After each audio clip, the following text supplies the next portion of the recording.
జై శ్రీరామ్, జై గోమాత. గోప్రేమికులందరికీ నమస్కారములు. ఫిబ్రవరి 23వ తేదీన జీవ జంతు కళ్యాణ్ దివస్. ఆ రోజే వసంత పంచమి.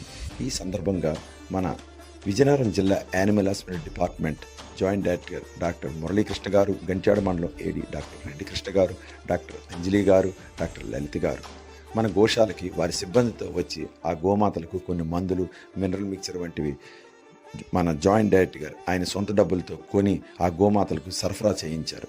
ఒక గవర్నమెంట్ అఫీషియల్స్ ఇటువంటి నాన్ ప్రాఫిట్ అయిన నోరు లేని మూగజీవుల గోశాలను సందర్శించడం, మరియు మన దగ్గర ఉన్నటువంటి ఆవులు, నందులు, చిన్న పేయులు ఎటువంటి పాలు ఉత్పత్తులకు పనికిరాని గోమాతల కోసం అడిగి తెలుసుకున్నారు. మీలాంటి గోరక్షకులకు సన్మానం చేయాలన్న, నాకెందుకు సార్ సన్మానం, ఆ గోమాతలు చేయండి అంటే వారందరూ ఎంతో ప్రేమతో, ఇష్టంతో గోమాతలను పూజ చేసి కృతజ్ఞతలు తెలియజేశారు. నాకు వారిని చూసినప్పుడు స్వామి వివేకానంద మాటలు గుర్తుకు వచ్చాయి. వర్క్ ఈస్ వర్షిప్ అని. మనం చేసే పనిలోని దైవం ఉందని. He's an honest person, visited our Goshala with his staff to see our noble work, what we are doing. ఇటువంటి వ్యక్తుల వల్లనే గోవులు ఉద్ధరింపబడతాయని నా విశ్వాసం. మీలాంటి వారి ప్రోత్సాహమే మాలాంటి గోరక్షకులకు ఒక ధైర్యాన్ని ఇస్తాయి. వారికి కృతజ్ఞతలు తప్ప ఏమీ చేయలేని ఒక గో ప్రేమికుడిగా నమస్కరిస్తున్నాను.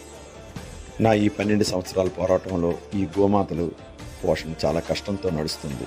ఇలాంటి గోప్రేమికులు, దయాహృదయులు గోమాతల కొరకు ఒక సైన్యంలా కదలండి. దైవం మనుష్య రూపేణ అంటే ఆ దైవమే మీ అందరి రూపంలో వచ్చి నాతో చేతులు కలిపితే ఇటువంటి మహా కార్యక్రమాలు చేయగలం. మనం అందరం కలిసి గోమాతలను రక్షించుకుందాం. మీకు బదులుగా మేము ఈ పుణ్యకార్యం చేయడానికి మేము సిద్ధంగా ఉన్నాం. జై గోమాత, జై జై గోమాత.